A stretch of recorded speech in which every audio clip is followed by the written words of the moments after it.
Graça e paz, meus irmãos e amigos.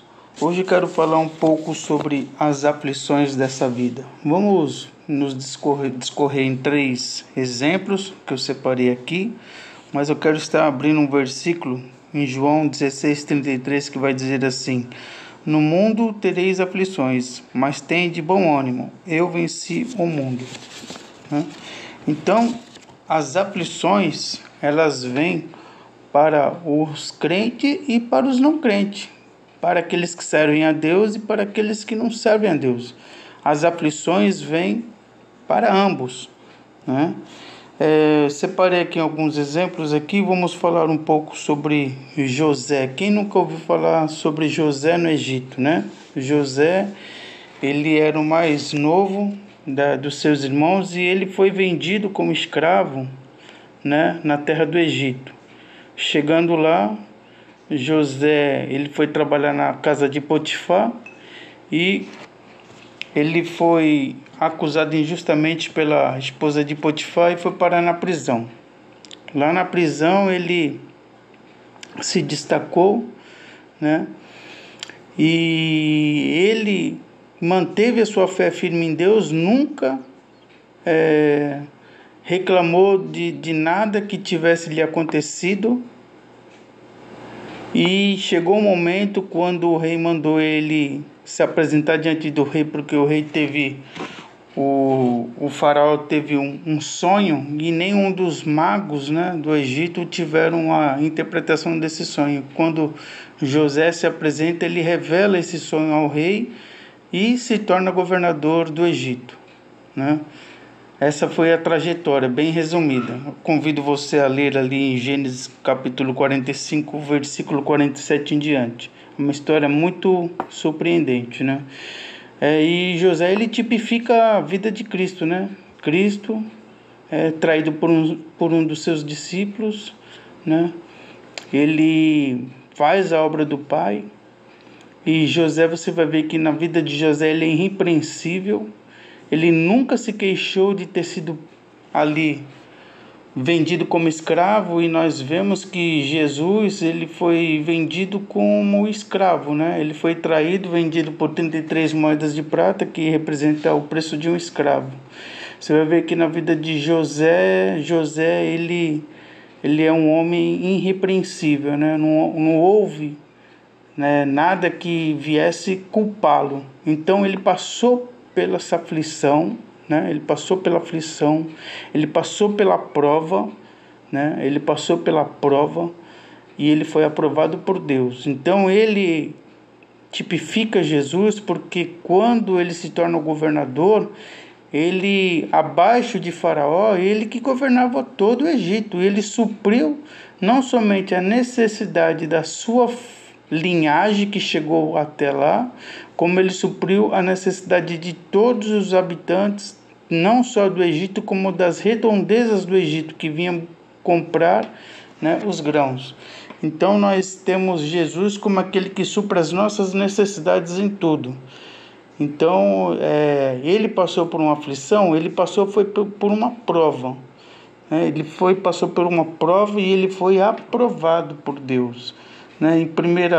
Em Pedro aqui, na primeira epístola de Pedro, capítulo 1, versículo 7, vai dizer: para que a prova da vossa fé, muito mais preciosa do que o ouro, que perece e é provada pelo fogo, se ache em louvor, em honra e glória na revelação de Jesus Cristo. Ou seja, cada um de nós passamos por um teste, passamos por uma prova, para que a nossa fé seja provada, passando como que pelo fogo da aflição. Então aquele que serve a Deus vai passar pela prova.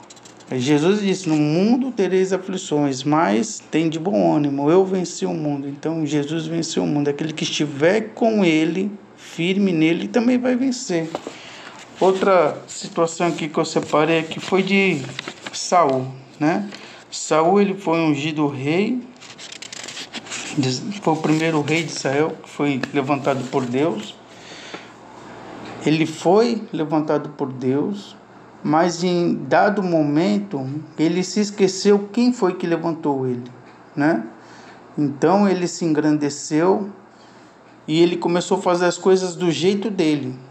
Ele deveria cumprir a ordem de Deus quando ele recebeu a ordem de atacar ali os amalequitas e destruir tudo que tivesse lá e não trazer nada.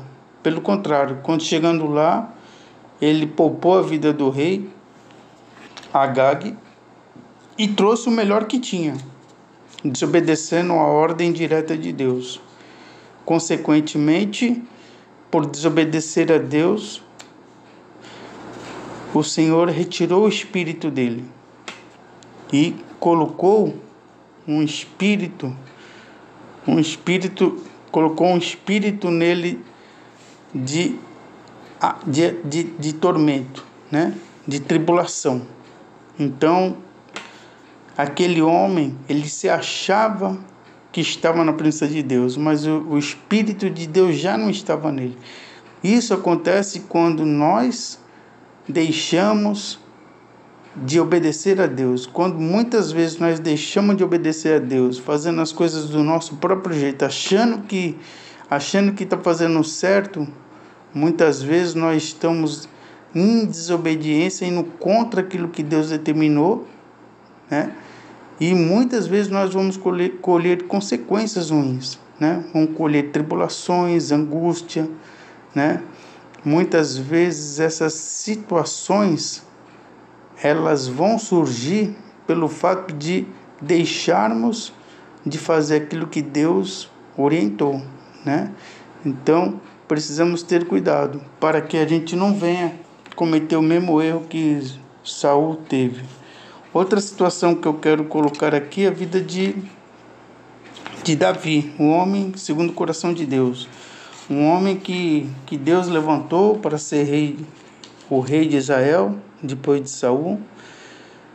E às vezes nós entramos na tribulação, são duas situações. Quando passamos pela tribulação, às vezes Deus permite passarmos pela tribulação porque Ele está provando a nossa fé, nós estamos crescendo, nós estamos caminhando, nós estamos progredindo. Tem luta, mas tem vitória. Nem todos os dias são dias difíceis, são dias de escuridão. Pelo contrário, a alegria vem pela manhã. Então, às vezes, a gente passa aquele momento de luta, de dificuldade, mas Deus está no controle. Não podemos nos esquecer que Deus está no controle. Ele não vai permitir que venha uma carga maior de tribulação daquilo que você possa suportar. Então, para cada tribulação existe uma saída. Deus sempre está do teu lado para te ouvir, para te abrir uma porta, para te mostrar uma saída daquela situação. O que nós precisamos é não desistir, confiar em Jesus, permanecer firme e andar com Ele, sabendo que Ele está cuidando de nós. Davi foi levantado como rei, o homem segundo o coração de Deus, mas ele, em algum momento da vida, quando ele estava no palácio, ele desviou os seus olhos, né, e olhou para onde não devia. Ele olhou para quem? Betseba, né, mulher de Urias. Todos nós conhecemos a história, né, de que ele acabou planejando a morte de Urias para ficar com Betseba, e as consequências começam quando aquela criança ela já nasce morta. E depois as outras consequências foi na sua própria família, né? Filho contra filho, filho contra pai, uma vida familiar destruída. Quase acabou o seu reino, né? Por uma guerra civil ali, do filho querendo tomar o reino do pai. Então, todo pecado tem consequência. Às vezes nós entramos em uma situação que Deus permite para provar nossa fé. E às vezes nós entramos numa situação porque nós estamos agindo de maneira errada. Nós estamos agindo por nós mesmos, sem a direção de Deus, sem a direção da Bíblia, sem a direção, né, do Espírito Santo. Então, a tribulação, a angústia, ela vem para ambos, tanto para os crentes como para os não crentes. A luta, a adversidade é para todos, mas aquele que está na rocha, aquele que está em Cristo, esse vai vencer. Ainda que as aflições da vida, as dificuldades venham, Sempre haverá oportunidade de que Deus vai estar trabalhando para nos livrar dessas situações, né? Nos ajudar a passar por ela.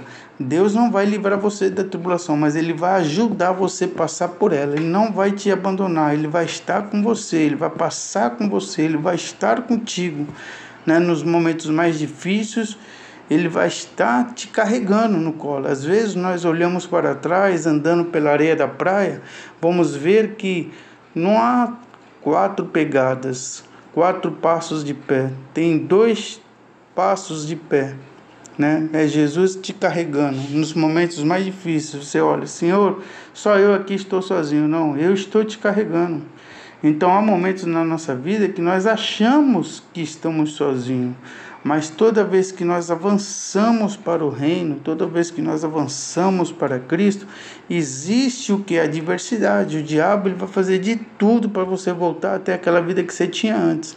Ele vai te fazer de tudo para você acreditar que aquela vida era uma vida feliz, que você tinha teu sábado, que você tinha a sua bebida, o seu churrasco, a sua balada, que você podia curtir, e depois era segunda-feira e tudo voltava ao normal. Não, tudo é ilusão deste mundo. Todas as coisas são passageiras, mas a palavra de Deus é eterna.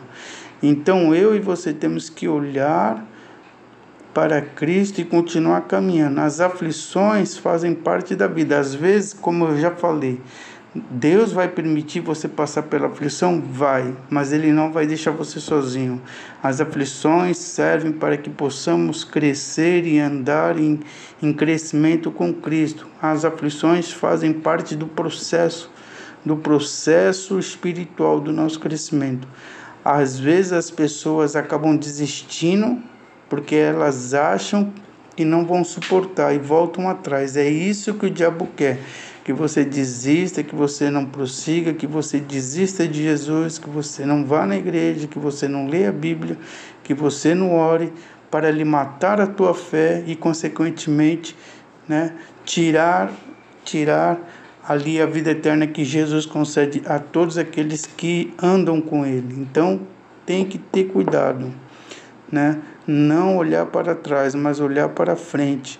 Aquele que olha para trás não é digno, né? Não é digno de Deus. Então Deus ele procura os verdadeiros adoradores que adoram em espírito e em verdade. Nem sempre aquele que está à frente do rebanho, trazendo uma mensagem, trazendo uma palavra, também está passando por uma situação de conforto. Pelo contrário, muitas vezes está passando por um momento de dificuldade, um momento de tribulação. Então a tribulação vem para todos mesmo, independente se é pastor, se é evangelista, se é irmãos, a tribulação vem para todos. Então, muitas vezes passamos por essas aflições, que isso aí faz parte do crescimento de cada um de nós. Agora, quando a pessoa age por si mesma, sem consultar Deus, sem uma orientação da palavra, ela entra numa situação em que ela vai estar passando por uma tribulação muito pior. Exemplo, vamos supor que a pessoa inventa uma mentira no trabalho e, consequentemente, lá na frente, o chefe e alguém descobre. Como fica? Deus não vai estar nesse negócio defendendo essa pessoa, né? Agora, quando você age dentro da verdade, aí é diferente. Quando você está na verdade, você está na tribulação, passa pela angústia, passa pela dor, Jesus está com você. Aí você pode clamar, você pode orar, Deus vai te dar resposta, vai te dar livramento. Mas quando a pessoa age por si própria, ela prefere fazer as coisas da sua própria cabeça, aí ela vai trazer consequências muito piores do que aquelas consequências que Deus iria apenas permitir para provar a fé. Entende a diferença entre Deus provar a sua fé porque você está na verdade e você entrar numa situação porque você está numa mentira, ou porque você está num adultério, e depois lá na frente alguém descobre, como é que fica a sua vida? Você acaba destruindo não somente a você, como a sua família, como a família é atingida. Então, os nossos atos, né, que nós praticamos, eles vão ecoar, né? Os nossos atos que nós praticamos todos os dias, eles vão falar por nós mesmos, né? As pessoas estão observando. Então, quer dizer, existe duas maneiras de passarmos pela tribulação. É aquela que Deus permite você para crescimento da sua fé, mas Ele está com você, vai te dar o escape, vai te ajudar a sair daquela situação, porque você está no processo da sua fé ser provada. É como aqueles irmãos, né, do Oriente Médio, aqueles que são cristãos verdadeiros, eles são provados na sua fé e muitos acabam tendo as suas vidas retiradas porque eles não negaram a Cristo. Essa é a diferença de provar a fé até a última consequência. Agora, tem aquelas pessoas que entraram numa situação porque elas mesmas permitiram entrar nessa situação, né? E elas não estão sendo provadas, elas entraram numa situação em que Deus não está no controle daquela situação porque elas entraram sozinhas. Quando Deus age na nossa vida, que a gente sabe que Deus está junto com a gente, é diferente. Agora, quando a gente age sozinho, eu vou sozinho, eu vou dar meu jeito, eu vou fazer desse jeito aqui. Aí a situação é muito, muito, muito desagradável. Mas aquele que clamar ao Senhor, se arrepender dos seus pecados, confessar o seu pecado, como está escrito em 1 João 1,9, se confessar os nossos pecados, Ele é fiel e justo para nos perdoar, né, e nos trazer o perdão. Ou seja, Ele vai entrar com providência. Existe consequências? Existe, mas é melhor ter as consequências com Deus do que ter as consequências sem Deus, né? Se nós nos arrependemos dos nossos pecados e buscarmos Ele de todo o nosso coração, Ele é fiel e justo para nos perdoar e para nos dar o perdão e o refrigério. Então, independente da situação que você está, se você está passando pela prova, mesmo tendo a sua fé fortalecida, amém, fique firme que Deus vai te dar vitória. Se você entrou numa situação que você não pediu direção de Deus e está passando por uma situação muito difícil, 1 João 9, confesse seu pecado, vá até Jesus, se arrependa e Ele vai abrir uma porta de escape e você vai sair dessa situação em nome de Jesus. Amém? Você entendeu a diferença entre você estar sendo dirigido por Deus e você dirigido pelos seus próprios pensamentos, porque o diabo está te fazendo você não observar a palavra? Então, existe essa diferença. No mundo teremos aflições, sim, mas aquele que tem bom ânimo vai passar pela aflição e vai vencer. Amém? Que você possa meditar nesse trecho aí da mensagem, ler os capítulos que eu falei, que Deus vai te dar Deus vai te dar uma resposta. Amém? Fique com Deus, que Deus te abençoe.